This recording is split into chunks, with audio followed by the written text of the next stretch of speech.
수강생 여러분 안녕하십니까? 드디어 이제 요약 정리, 핵심 정리 들어왔는데요. 다시 한번 제가 강조드리지만 우리는 짧은 시간에 단기 속성반이에요. 우리 법대나 노스쿨처럼 뭐 체계적인 과정을 거쳐서 차근차근 이렇게 논리적으로 배워가는 것이 아니라 뭐 하는 거다. 민법이나 학문을 공부하는 것이 아니라 시험 공부하는 거죠. 또 시험 공부도 우리가 절대평가잖아요. 상대평가 아니기 때문에 60점 맞는 시험이란 말이에요. 그렇기 때문에 모든 부분을 우리가 완벽히 알 수가 없다. 모든 부분을 우리가 완벽히 알면 그 점수가 60점이 아니겠죠. 그렇기 때문에 너무 부담 갖지 마시라. 그래서 아주 뭐 극단적으로 얘기하면 우리가 배운 교재 중에서 100% 중에서 60% 알면 되는 거예요. 그러면 10개 중에서 6개 알고 3개, 4개는 잘 모르겠어. 그래도 시험 붙는 거예요. 그러니까 여러분들이 다정 강조드리지만 민법 학문하려고 하지 말고 민법 시험 공부하자라고 생각하시고, 또 하나 제가 민법이 시험 범위가 4군데잖아요. 민법 총칙, 물권, 채권 계약법, 민사특별법이잖아요. 이 4파트인데 4파트의 출제 경향이 차이가 있다는 거예요. 그걸 분명히 인지하셔야 되지, 4부분을 똑같은 방식으로 공부하면 안 된다는 거예요. 효율이 떨어진다는 거예요. 자, 내가 늘 강조했지만, 자, 민법 총칙은 시험 문제 10문제예요. 10문제라는 것은 민법 총칙이 차지하는 비중은 4분의 1이에요. 4분의 1. 근데 민법 총칙은 우리가 공부할 때는 너무너무 어렵다. 공부는 참 어렵다. 왜? 굉장히 용어들이 추상적이고 굉장히 논리가 까다로워요. 해도 모르는 게 나오고 해도 까다로워. 이렇게요. 공부는 어렵지만 실제 시험이에요. 시험의 출제 경향 어떠냐? 출제 경향은 가장 쉽게 나온다. 가장 4파트 가장 쉽게 나와요. 그래서 민법 총칙은 물론 법대 학생들은 이 총칙 배운 용어를 가지고 여러 가지 공부를 해야 돼요. 이렇게요. 그래서 우리는 총칙에서는 굵직굵직하게 잔가지 좀 잡다한 거 좀 몰라도 괜찮다. 물론 10문제 중에 잡다한 문제, 야 이렇게 미세하고 이렇게 기퉁이 있는 거 나왔나? 이런 문제 한두 문제 나올 수 있어요. 나머지 8문제는 굵직굵직하게 나온다는, 굵직굵직하게. 그러니까 파트가 우리가 민법 총칙 10문제인데 파트가 5파트란 말이에요. 쉽게 보면 5파트에서 2문제씩 나오는 거예요. 법률행위 2문제, 의사표시 2문제. 예를 들면요, 뭐 대리 2-3문제, 무효취소 2문제, 조건이 1문제. 그러면 굵직굵직한 문제가 나온단 말이에요. 여러분들이 좀 잡다한 거 좀 이해 안 되고 잡다한 거 좀 암기 못해도 그냥 넘어가라는 거니까요. 굵은 줄기, 제가 강조하는 거. 다만 물건은요, 우리가 물건 파트는 물론 14문제 나오는데 저는 이 물건 파트가 너무너무 중요하죠. 왜 너무너무 중요합니까? 우리 민법에서 14문제지만 최종 합격하려면 2차까지 붙으려면요, 이 물건은 공시법의 등기법, 우리 중요법 가면 실무 있단 말이에요. 거기에 이 물건법을 주로 많이 물어. 민법 총칙은 안 물어요. 민법 총칙은 뭐 2차 가면 등기법에서 민법 총칙이 중요법 실무에서 묻지 않는단 말이에요. 근데 주로 물건을 물어요. 그러면 물건 민법에서 14문제지만 굳이 말하면 등기법 14문제 중에서 적어도 6문제 정도는 이 물건을 알아야지만이 맞출 수 있단 말이에요. 여기 영감 미친단 말이에요. 중요법 실무 문제 15문제 중에 적어도, 제 생각에 적어도 4문제 이상은 그대로 물건을 물어요. 뭐 분묘기지권이 어떻고, 예를 들면요, 그대로 법정시상권이 어떻고 그대로 묻는단 말이에요.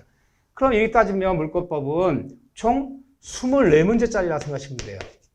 24문제 한 과목이잖아요. 그래서 중요법 합격하려면 물권 공부를 열심히 하라. 시간 될 때마다 물권법 자꾸 교재를 읽어보고 물권법에 관한 판례들 많이 보고 이걸 열심히 하는 거 상 실속이 있다. 그러니까 물권법 공부할 때는 재밌어요. 나름 제일 재밌다고 해요. 나름대로 재밌어요. 전세권, 저당권, 유치권, 점유권, 소유권 다 듣던 얘기고 실사를 쓰고 있는 얘기잖아요. 그런데 공부할 땐 그래도 무난하고 재미는 있는데 시험은 어렵단 말이에요. 득점은 어렵다. 왜 어렵냐? 미세한 대원 판례들이 참 많이 나와요. 대원 판례가. 그렇기 때문에 여러분들이 이 물권법 때문에라도, 여기도 미친 영향이 크잖아요. 이렇게요. 판례 특강, 이재환 교수님의 판례 특강을 반드시 들으셔야 돼요. 반드시 필수 코스예요. 반드시 들으셔야 돼. 그 다음에 우리가 계약법 있잖아요. 계약법은 이 출제 경향이라는 게 있잖아요. 응? 뭐 한 10년치를 놓고 볼게요. 한 26회부터 34회까지 계약법은 늘 공부도 무난해요. 시험도 그냥 무난해요. 어렵다 싶다가 아니면 무난해요. 중급이에요, 중급. 제가 왜 이렇게 얘기를 하냐면 계약법은 항상 해마다 똑같은 난이도가 나와요. 똑같은 난이도. 응? 올해만 특별히 계약법이 어렵고 올해 특별히 쉽고도 아니고 똑같이 나오고 출제 경향이 항상 고르다는 거예요. 또 하나 출제법이 좁아요. 어떻게 보면 공부는 민법 총칙의 10문제잖아요. 굳이 공부를 양으로 얘기하면 민법 총칙의 한 절반은 좀 그렇고 3분의 한 2도 안 돼요. 한 5분의 3? 그 정도 되는데 출제 비중은 똑같잖아요. 그러면 이거 공부 열심히 할 때 이걸 열심히 하라는 거예요. 그러면 공부를 하면 민법 총칙의 절반밖에 안 되는데 출제가 똑같이 10문제 나오더라. 그럼 어디가 실속 있는 거예요? 계약법을 열심히 하는 게 실속 있는 거죠. 또 계약법은 해마다 예상한 부분이 그대로 나와요. 그러니까 득점이 무난하다는 거예요. 또 하나는 마지막에 이제 민사특별법인데 이 민사특별법이 정말 도깨비 같은 거예요. 문제 6문제인데 법이 몇 개 법입니까? 이 5개 법이잖아요. 5개 법률을 묻잖아요. 주택임대보호법, 상가임대차법법, 가등기담보법, 집합건물법, 실명법. 이 5법에서 6문제를 묻는데 다만 우리가 가담법, 가등기담보법, 가담법 예를 들면요. 집합법, 집합건물법, 실명등기법, 실명법, 명의시설 금자 실명법. 여기는 참 어떻게 보면 운에 맡겨야 돼요. 운에. 어려울 때는 여기가 굉장히 어렵게 미세하게 나와요. 그럼 우리가 한 법에서 한 문제 나오는데 그 한 문제 때문에 많은 시간을 투자할 수가 없잖아요. 그러니까 제가 딱 찍어주는 부분. 그 부분 나오면 맞는 거고 그 부분에서 안 나오면 대충 찍어야 돼요. 왜? 완벽히 볼 수가 없다는 거. 한 법에서 한 문제 나왔는데 어떻게 완벽히 공부를 하겠습니까? 시간 관계상. 그래서 여기는 운에 맡기는 건데 특히 실명법은 난이도가 최상급이에요. 실명법이 좀 어렵죠. 명의시탈 금지한다는 법이. 물론 중요한 실무에서도 묻지만요. 그럼 어디를 맞춰야 되느냐? 6문제에서 여러분들은 주택임대차보호법, 상가임대차보호법이 3문제 나오는데 일단 3문제는 반드시 맞춰야 돼. 여기를 맞고 들어가야 돼, 여기를. 그러니까 나머지 찍어서 그냥 한 문제 맞으면 맞고 틀리면 틀린다. 이렇게 배짱이 있어야 돼요. 또 여기는 난이도가 들쭉날쭉해요. 올해 시험이 좀 어려웠다 그러면 민사특별법 6문제 중에 3문제는 듣도 보도 못한 문제들이 막 섞여 이렇게요. 굉장히 까다롭다는 거야. 올해 시험이 좀 무난했어. 그러면 여기가 선생님이 딱 찍어준 데만 나오는 거예요. 그러니까 여기는 좀 난이도 조절을 용어로 많이 쓴다. 이렇게 특징이 있다 하면 여러분들은 어쨌든 이런 특징이 있으면 특징에 맞춰서 공부를 하셔야 돼. 이렇게요. 자, 이렇게 말씀드리고 또 하나 공부를 하실 때는 항상 출제 비중을 보셔야 돼. 자, 멤버 총칙이 다 어렵지만 대리 파트도 어렵고 의사표시도 어렵잖아요. 그렇죠? 근데 의사표시 문제는 많이 나왔자 2문제야. 의사표시, 비진이, 통정, 착오, 사기강박 어렵잖아요. 적게 나오면 한 문제 나오는 애도 많았어. 한 문제 나오도. 한번 여러분들 기출문제 기본서에 있으면 분법표를 봐보세요. 이렇게요. 그러니까 2문제 나온다. 근데 그 2문제 때문에 죽기 살기를 파지 말라는 거예요. 뭐 사례 문제, 뭐 복잡한 판례 문제 물론 나올 수도 있어요. 그러니까 출제 비중에 맞춰서 우리가 단기 속성이니까 시간이 무한정 있는 게 아니고 85점, 90점 맞아야 할 분들 좀 아니잖아 이렇게요. 그러니까 굵직굵직하게 해달라. 응? 좀 사람이 좀 조금 미세한 부분은 몰라도 넘어갈 줄 아는 배짱이 있어야 되는 거. 총칙은 그렇다는 거예요. 자, 바로 들어갈게요. 자, 권리법률 파트에서 한 문제쯤 나온다 봐야죠. 물론 좀 해마다 나오진 않아요. 한 2년 정도마다 한 문제쯤 출제되는데 핵심은 어디냐? 물론 여러분들이 핵심 요약 정리 강의를 듣는다는 것은 이미 기본 강의 들었고 기본서를 적어도 한두 번 봤고 이 과정을 거쳤다는 전제하에 저는 시험에 나올 만한 것만 하는 거예요. 시험에 나올 만한 거. 요즘 경향에 맞춰서. 그러니까 요즘 경향이 뭐냐? 민법이 너무 잡다가 외우는 거 위주로 나오지 않아요. 뭐 암기, 뭐 앞자 2문제 앞자 따서 물론 2차 과목이 뭐 세법이라든가 공법이라든가 종합법은 그게 필요해요. 이렇게 암기가 필요하기 때문에. 민법은 기본적으로 암기 문제는 40문제 중에 한 문제씩 나올까 말까다. 나머지는 왜 이 파트를 봐오는 거냐. 물론 권리변동에서 여러분들이 11쪽에 있는 거 이 정도는 눈에 익혀주셔야 돼. 그런데 시험에 나오면 어디냐. 우리 교재 페이지 12페이지 봐보세요. 페이지 12페이지의 선정. 지금까지 1회 때부터 요게 뭐냐면요. 요 9문장이 1회 때부터 34회 때까지 나왔던 기출 지문들이 이게요. 34년 나온 거니까 이 정도 되겠죠. 34번 본 시험이니까. 그 중에서 2번 지문 봐보세요. 12페이지 2번 지문 봐보세요. 저는 이게 제일 중요하다 봐요. 물으면 이걸 물을 거다. 물으면. 자, 2번 봐보세요. 매매 계약을 원인으로 하여. 자, 부동산을 항상 상상하셔야죠. 부동산 매매 계약, 토지건 건물이건, 부동산 매매 계약을 원인으로 하여 소유권 이전이 되는 것은 승계에서 이전적 승계고, 또 하나는 내용의 변경에서는 주체의 변경이며, 또는 권리의 소멸에서는 상대적 소멸에 해당한다. 이 얘기 제일 중요해요. 자, 이걸 묻는단 말이에요, 바로. 자, 토지가 있어요. 그러니까 용어를 쓸 줄 알아야 된다. 그러면 지금 결론이 뭐냐? 권리의 발생에는 원시취득이 있고 승계취득인데, 그 승계취득 중에서 이전적 승계취득이란 용어와 이꼴 권리는 변경된다. 권리 변경에는 주체의 변경, 내용의 변경, 작용의 변경의 용어가 용어들이야. 이게 무슨 논리가 아니에요. 그냥 용어이기 때문에 익혀야 되는 건데, 그 권리의 변경 중에서 사람이 바뀐다. 사람이 바뀐다는 주체의 변경. 이 주체의 변경이라는 이 용어와 권리는 언젠가 소멸한다. 권리의 소멸에는 절대적 소멸이 있고 상대 소멸이 있는데, 권리의 소멸에서 권리의 상대적 소멸이라는 용어는 같은 말이다. 이 꼴이다. 같은 말인데 과연 같은 말이지만 누구 입장에서 쓰는 용어냐. 그렇다 용어만 달라질 뿐이지. 이건 같은 말이다. 그럼 우리가 사람에 따라 용어가 달라진다는 거는 당연한 사실이에요. 자, 저를 어떻게 부릅니까? 여러분들 민법 선생, 홍남기 이렇게 부르면 되는 거예요. 그럼 나를 부를 때 우리 집사람은 남편이다 또는 배우자다 이렇게 지칭되는 거고, 우리 자식들이 나를 부를 때는 아버지다, 부모님이다 이렇게 부르는 거고, 예를 들면 우리 부모님이 나를 지칭할 때는요, 나를 지칭할 때는요, 아들이다, 자식이다 이렇게 지칭하는 거잖아요. 그래서 홍남기라는 사람은 한 명이지만 누가 쓰는 것과 용어만 달라질 뿐이지 같은 걸 지칭하는 거잖아요. 마찬가지예요. 해보세요. 이거 같은 말인데 이거 제일 중요해요. 그럼 바로 사례를 들어가야죠. 자, 토지가 있어요. 토지가 있으면 등기부가 있죠. 토지 등기부예요. 토지 등 갑구에 보면 소유자는 누구로 되지? 갑이라 되어 있죠. 갑이 소유자예요. 근데 갑이 매물을 내놔서 이 땅 좀 팔아달라. 중개달라. 누가 중개사님.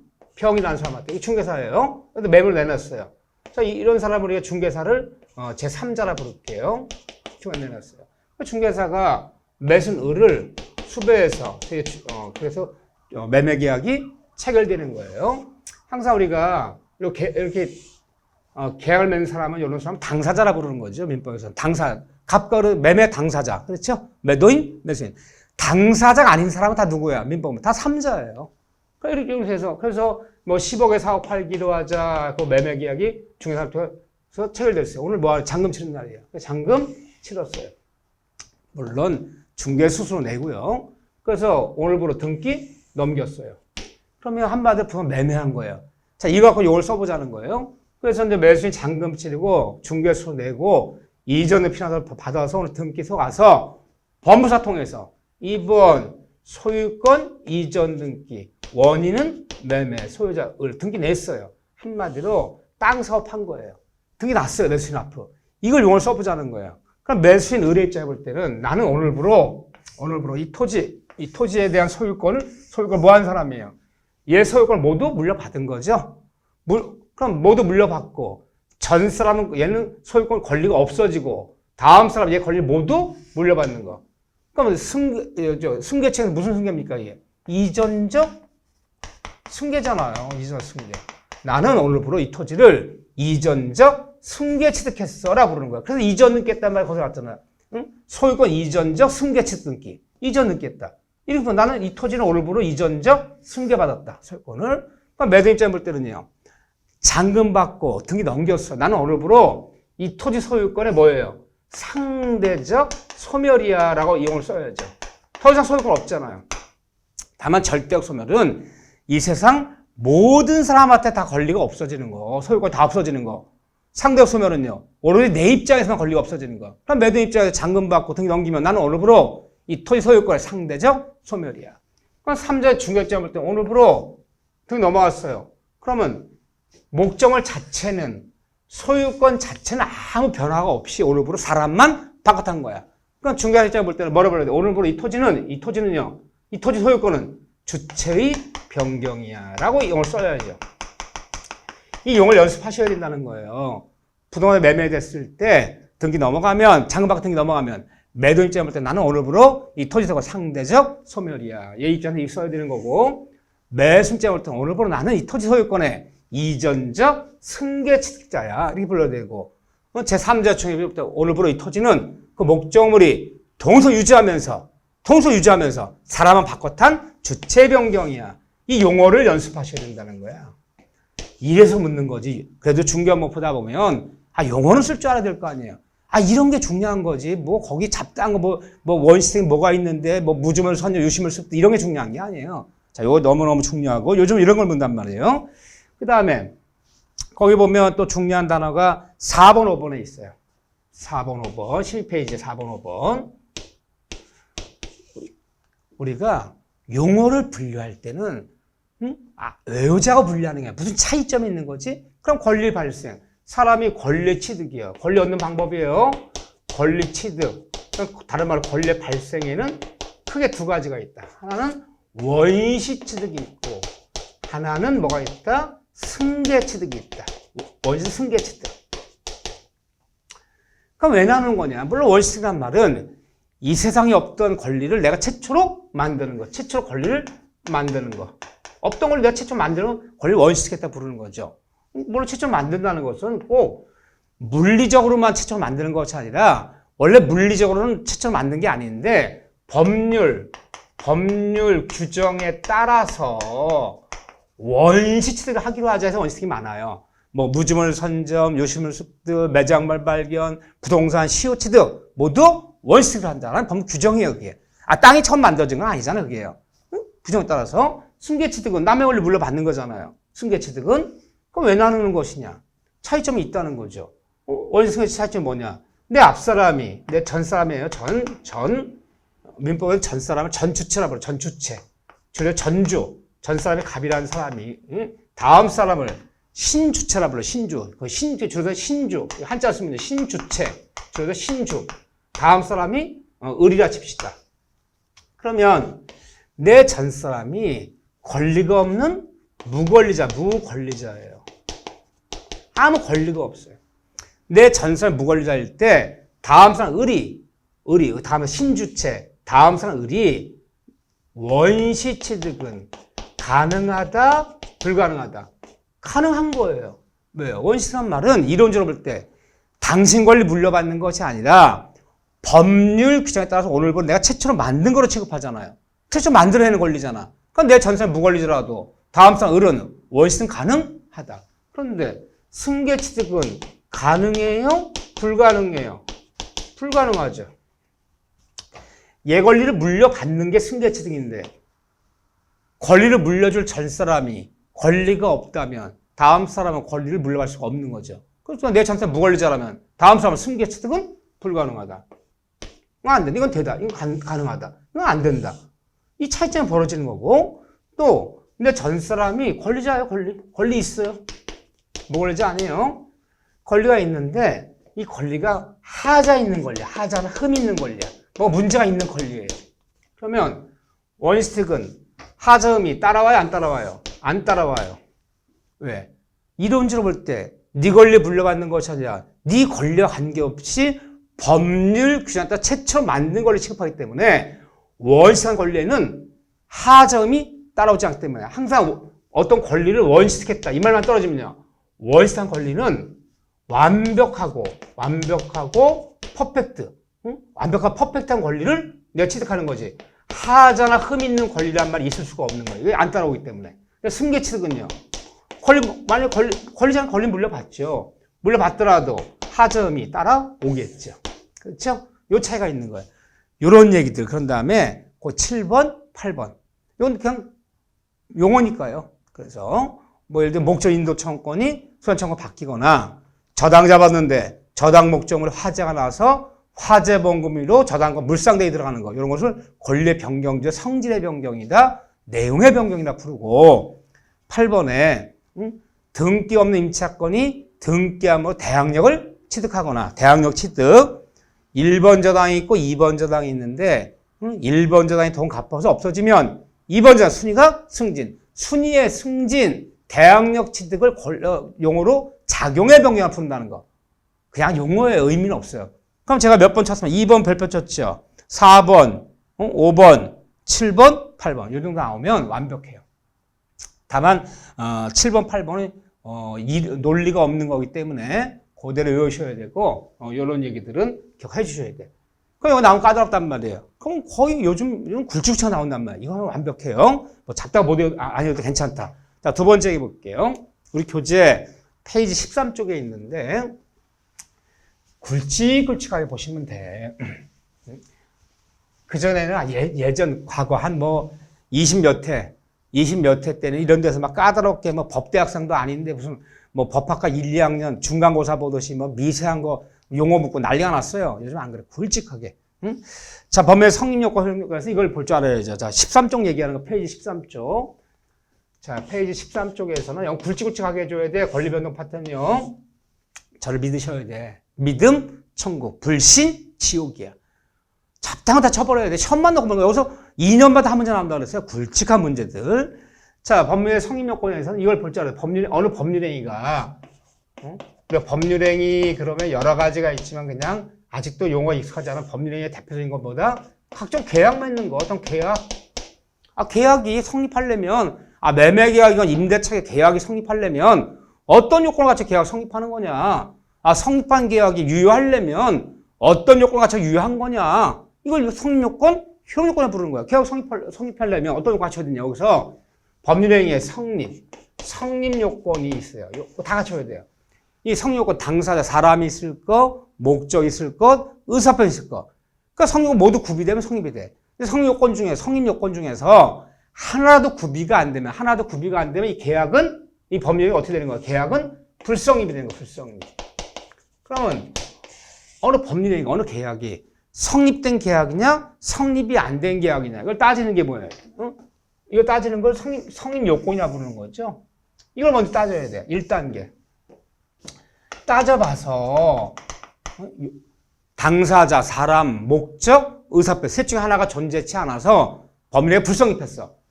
불성립해버리면 끝난 거예요. 더 논할 필요 없는 거예요. 계약으로 성립도 안 된 걸 논할 필요 없잖아요. 일단 계약이 성립이 돼 논하잖아. 성립됐더라. 그럼 두 번 따지는 게 뭐냐? 효력요건이라고 부르는 거야. 효력요건. 그럼 2단계. 순서가 있는 거. 일단 성립을 따져봐서 성립됐다면 효력요건을 따지러 가는 거죠. 효력요건. 그래서 효력요건이 모두 갖춰졌어. 모두 구비되면 유효. 성립한 계약은 유효한 거예요. 그런데 그 효력요건을 따지고 간단히 효력요건 따져봤더니 뭔가 효력요건에 문제 생겼어요. 그럼 문제 생기면요. 유효하지 못하고 무효가 되는 거죠. 그렇죠? 그랬더니 일단 무효가 됐어. 무효. 계약의 성립은 됐지만 무효가 됐다는 거야. 그러니까 무효인 걸 더 논할 필요 없잖아요. 일단 유효하더라. 일단 유효하면 그 다음에 따지는 것이 과연 취소할 수 있는 계약이냐, 취소할 수 있는 법률행위냐, 취소할 수 없는 법률행위냐. 이 네 가지를 동시에 따지는 것을 유효인지 무효인지.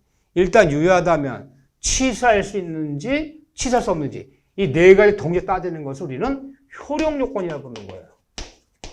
그러니까 순서 있는 겁니까? 그 효력요건은 일단, 이걸 말로 쓸 줄 알아요. 이 그림을요. 효력요건은 일단 법률행위가 성립된 이후의 문제다. 그렇잖아요. 성립이 돼야지 이걸 따지는 거죠. 이후의 문제다. 맞아요. 맞는 지문이고.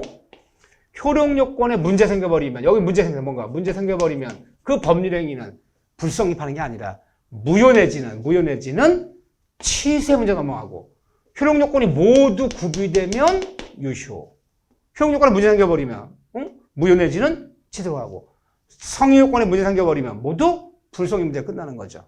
두 번째, 어느 법률행위가 어느 계약이 무효이다. 무효란 말과 불성립했다. 같은 말이 다른 말이에요. 다른 말이죠. 의미가 같다면 큰일 나는 거죠. 법률행위가 무효란 말은요. 일단 법률행위로 성립은 되었으나 효력이 없다는 얘기고, 불성립은요. 계약 자체 성립도 안 됐다는 얘기잖아요. 그림이 다르잖아요. 불성립 무효는 다른 얘기지 같은 얘기가 아니다. 이 두 문장 볼 줄 알면 되는 거예요. 효력요건 성립된 이후에, 법률 성립된 이후의 문제다. 이후에 따지는 문제다. 이 두 지문빼기 없잖아요. 볼 줄 알아야 돼요. 자, 요 얘기. 요 이제 우리 기출문제 그 전에 한동안 나왔던 지문이 여기서 이제 성립요건, 효력요건 논할 때 효력요건이 구비가 안 된 무효 내지는 취소로 간다 그랬어요. 제가 모두 구비되면 유효하다 그랬어요. 그런데 맨날 묻는 지문이 농지 매매할 때 농지, 취득, 자격, 증명서 이게 첨부 돼야 되는 증명은 농지 매매 계약에 농지 취득자격 증명 농지 매매 계약의 효력 요건이다. 그럼 큰일 나요. 효력 요건이 아니고 뭐냐? 등기 요건. 농지 매매 계약은요. 읍면장으로부터 농지 취득 자격 증명 첨부하지 않아도 유효해요. 원래 효력 요건에 문제 생겨버리면 무효가 되는 거잖아요. 유효해요. 다만 등기를 안 받아줘요. 자, 정리합시다. 농지 매매 계약에서 농지 취득 자격 증명은 농지 매매 계약의 효력 요건이 아니라 효력 요건이 하면 무효가 되는 거예요. 이거 취득을 못하면요. 다만 등기 요건, 등기를 안 받아줘요. 등기 요건이다. 효력 요건이 요 기억하셔야 돼. 됐어요. 일단 굵직굵직하게 그림 볼 줄 아는 거. 그러면 이 그림을 상상하면서 그 문장이 나왔을 때 문장을 따질 줄 알면 되는 거예요. 중요한 얘기 다 드렸어요. 이 굵직굵직하게. 자, 그런 다음에 13쪽 그 밑에 보면 범위의 종류라는 게 나와요. 범위 종류. 자, 뭐 총칙이야 뭐 10문제 앞에 한두 문제는 꼭 용어를 묻고 가잖아요. 그러니까 용어 중에서 법률행위를 분류하는 방식이잖아요. 법률행위를 의사표시 개수가 몇 개냐? 개수가 몇 개냐? 의사표시 개수가 방향 어떤 방향 의사표시냐에 따라서 다음 같은 세 가지 분류된다. 단독법률행위, 계약법률행위, 합동행위는 나눠지는데 계약법률행위 계약법에서 따로 배우잖아요, 우리가. 그러니까 총체에 물을 일이 없는 거야. 합동행위, 사단법인 설립행위가 사단법인 설립행위가 합동행위인데 법인은 시험 범위가 아니에요. 그럼 총체에서 물으면 단독행위 빼 물을 게 없는 거예요. 그 중에서 단독행위, 단독법률행위. 요걸 조금 별표 하나 치세요. 다만 제가 핵심 요약에서 여러분들이 어느 정도 기초 용어는 알아듣고 나랑 수업이 커뮤니케이션이 된다는 전제하에 딱딱 주의하고 굵직굵직하게 가는 건데 여기 지금 총칙은 도저히 이해가 안 돼. 그럼 내가 강조를 했어요. 그 부분을 찾아서 반드시 기본 강의를 보라는 거예요. 기본서를 참조하라는 거야. 소화가 돼요. 저랑 하는데 소화가 돼. 그럼 그 부분 넘어가는 거야. 그럼 요거만 하지만 도저히 소화가 안 돼. 기억이 날 듯 말 듯해요. 얼른 기본서 찾아보고 어떤 기본 강의 얼른 그 부분을 돌려보는 거 빨리. 그래서 한 번에 이렇게 갈 때 뒤를 미루지 말고 완벽히 악을 맞춰놔야 되는 거예요. 자, 단독행위라는 게 있는데 단독행위는 하나의 일방적 의사표시로 내가 단독행위 일방적으로 효과 생기는 거야. 내가 일방적으로 하면 되는 거야. 상대방 동생사 필요 없어요. 단독행위는 여기는 상대방 있는 단독행위라는 것이 있고 상대방 없는 단독행위라는 것이 있다. 용어 나눠지는데 있는 단독행위, 없는 단독행위. 용어 왜 나누는 거죠? 뭔가 용어를 분류할 때는 같은 듯 다른 점이 있기 때문에 뭔가 법적 취급이 다르기 때문에 나누는 거예요. 외우라 나누는 게 아니라. 어떤 차이가 있느냐? 둘 다 내가 일방적으로 하면 효과가 생기는데 상대방 있는 단독행위는 내 일방적 의사표시가 상대방한테 도달은 대줘야 되는 거야. 도달은 대줘야지 효력이 생기는 거예요. 즉 동의한다, 취소한다, 해제한다, 상기한다. 내가 일방적으로 하면 돼요. 그 의사표시 상대방한테 도달은 대줘야지 효력 발생. 도달주의예요. 효력 발생 시점이. 그런데 상대방 없는 단독행위는 상대방인 사람이 존재치 않는다는 뜻이 아니에요. 사람이 있어요. 상대방 사람이 있어요. 유언유정한 받는 사람이 있는 거지 왜 없습니까? 근데 왜 없느냐 그러는 거냐? 상대방에 사람이 없다는 뜻이 아니라 내가 일방적으로 하면 되는 것이지 내 일방적 표시가 상대방한테 도달할 필요가 없어. 우리 아버지가 돌아가시면 유언장 작성만 끝내면 되는 거지 그 유언장 작성을 누가 뭐 받아보거나 들은 사람, 본 사람이 있어야지 효력이 있는 거 아니에요. 상대방한테 내 의사를 도달시킬 필요가 없다는 거야. 표백, 의사표시만 완성되면 효력이 있다는 거야. 그럼 여기는 효력 시점 언제냐? 표백주의라 부르는 거야. 의사표시만 완성되면. 표백주의. 도달주의가 아니에요. 그러면 무슨 차이가 있는 겁니까? 상대방 있는 단독행위, 없는 단독행위는 의사표 효력 발생 시점의 차이가 있는 거야. 언제로 발생할 것이냐? 있는 단독행위는 도달시에, 없는 단독행위는 표백시에. 우리 의사표시 배울 때 표백, 의사표시 완성, 내용지문 작성, 의사표시 완성, 서면 작성 완성, 표백, 발신, 도달, 요지. 이 네 단계로 전달되는 거야. 의사표시만 완성되면. 서면 작성만 끝나면 되는 거잖아요. 의사표시 효력 시점, 효력, 발생, 시점의 차이가 있는 거예요. 물론 상당히 있는 단독행위 8가지인데 있는 단 8가지인데 외우시면 좋긴 한데 이런 거 요즘 뭐 잘 나오진 않아요. 이렇게. 그렇지만 뭐 굳이 말하자면 외우자면 8가지인데 제가 그래서 제가 이렇게 앞잡다 외우자는 거는 민법 전부를 합쳐서 한 3군데 정도밖에 없어요. 그 앞에 이제 동철, 이름이 추동철이에요. 추동철이 낮술 먹고 취해서 면상이 뭐고 얼굴 면상 가득 헤헤거린다. 이렇게 외우시라 했어요. 제가 원래 낮술 먹고 취하면 애비도 몰라 본데 이렇게 원래 추동철이 낮술 먹고 취해서 면상 가득 헤헤거린다.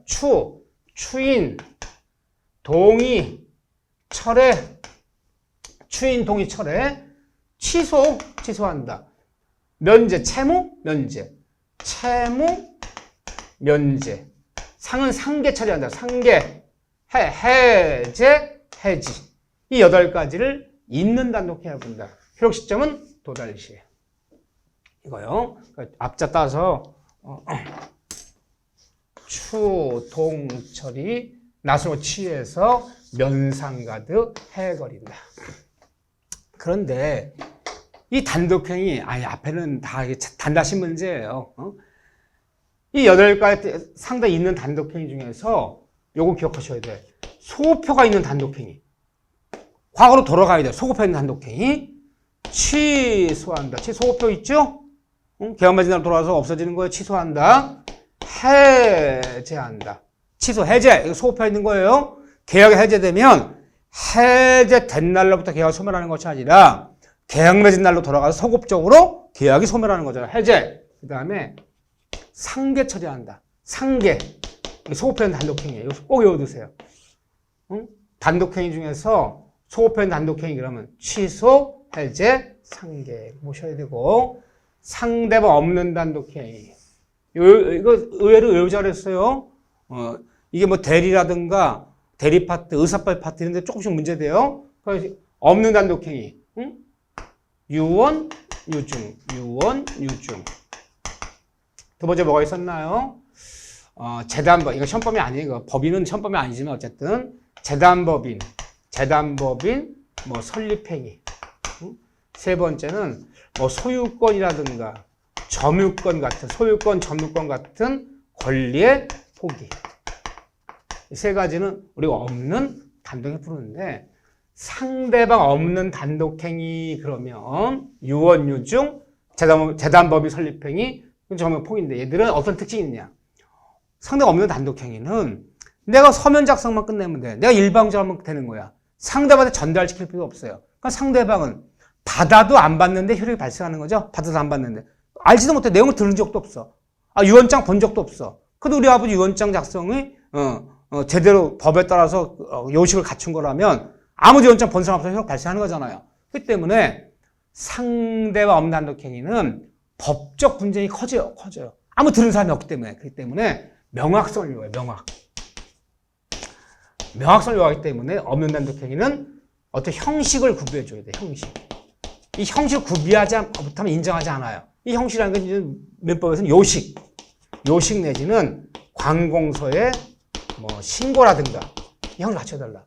그러니까 상속 유언유증, 응? 뭐 상속의 포기 권력 상속 포기하려고요. 상속 포기. 아무리 상속 포기한다. 문상 온 사람들마다 절하면서 우리 상속 안 받습니다. 상속 안 받습니다. 1000번 얘기도 안 돼. 법원에 상속 포기서가 접수돼야 돼요. 예를 들면 유언장 작성 말로 하는 거 유언의 효력 없어요. 응? 뭐 녹음증서, 공정서, 구서증서, 무슨 증서 형식 갖춰야 돼. 법의 형식 못 갖추면 인정하지 않아요. 그래서 분쟁이 명확하지 못해 분쟁의 소재이기 때문에 없는 단독행위들은 요식 내지는 신고들 형식을 요구한다는 거. 불요식이 아니야. 원래 민법은 다 불요식 원칙이잖아요. 이것만 불요식이 아니라는 거를 봐주셔야 돼요. 근데 단독행위는 자, 어떤 특징이 있느냐. 내가 일방적으로 하기 때문에 상대방한테 불리한 거야. 상대방 의사를 묻지 않아요. 그렇기 때문에 단독행위는 법정주의다. 단독행위는 법정주의. 나무 10배 나올 게 없어서 좀 보완하는 거예요. 법정주의란 말이 뭐냐면 단독행위는 아무 때나 허용하는 것이 아니라 법률에 규정이 있을 때만 허용해요. 취소는 일방적 의사표시를 한다. 해제는 해제권자가 일방적 의사표시를 한다. 법률에 규정이 있을 때만 허용한다. 그걸 법정주의라 부르는 거예요. 법률 규정 없으면 안 돼요. 그럼 단독행위는요? 계약은요? 계약은 임의로 창설할 수 있잖아요. 그래서 합의만 되면 임의로 창설할 수 있잖아요. 계약 자유원칙이잖아요. 이건 자유원칙이 아니에요. 따라서 법정주의. 두 번째는 같은 일방적으로 하기 때문에 상대한테 불리하기 때문에 그렇기 때문에 단독행위는 원칙적으로 물론 예외는 있을 수 있어요. 조건이나 기한을 붙일 수 없다. 조건부 동의, 조건부 취소, 조건부 해제, 조건부 유증, 유언 유증 이런 건 없어요. 조건에 붙지 말아라. 이 원칙이에요. 이렇게. 그 다음에 하나 더 보자면요. 이 단독행위는 우리 법조문에 한 10개 정도 우리 민법 조문 전체 통틀어서 1000몇백 개 조문 중에서 10개 정도 조문이 이 단독행위 관련된 법조문. 계약은 법조문이 많아요. 계약은 373조부터 766까지 300 몇십 개가 넘어요. 한 10개 정도 됐는데 보세요. 이런 질문이 나온단 말이에요. 계약의 규정을 단독행위에 단독에 법조문 몇 개 없으니까 계약 규정을 단독행위에 준용한다. 준용. 적용할 수 있겠느냐? 준용하면 안 된다는 거예요. 계약과 단독행위는 사람으로 따지면 완전히 혈액형이 다른 거야. 그러니까 계약에서 배운 지식을 단독에 적용하면 안 되는 거예요. 그래서 시험 문제에 단독행위 규정이 없다면 계약의 규정을 유추적용하여 하면 틀려요. 절대 얘네 원리가 완전 틀리기 때문에 계약에 배운 민법 조문을 여기 갖다 써보면 안 된다. 그러니까 계약에 하는 민법 규정을 단독행위에 준용할 수 없다 그래야 돼. 없다. 있다면 틀리는 거예요. 이 정도의 문제. 저는 이게 굉장히 유력한 문제라 봐요. 나머지들이 여러분들 늘 듣던 얘기니까 여기 조금 좀 보완한 거고 나머지는 봐주셔야겠죠. 이렇게요. 자, 여기까지 첫 번째는 정리하고 다음 시간에는 이 법률의 목적 파트부터 뭐 가능, 불능, 뭐 강행 규정, 103조, 104조 여기를 정리할 거예요. 여기부터 본격화되는 거죠. 요 정도만 여러분들 더 보완할 만한 거예요. 자, 이렇게 봐주시고 만약에 조금 더 여기서 필요하다. 그러면 여기 기본 강의를 클릭하시라는 거야. 여기를 클릭해 보시고 기본서 여기를 좀 더 봐달라는 거예요. 지금 핵심은 요거다. 요거. 딱딱 이런 걸 알아야지만이 조금 나올 때 득점할 때 딱딱 눈에 보인단 말이에요. 여기까지 잘 정리 부탁드립니다. 자, 여러분들 수고하셨습니다.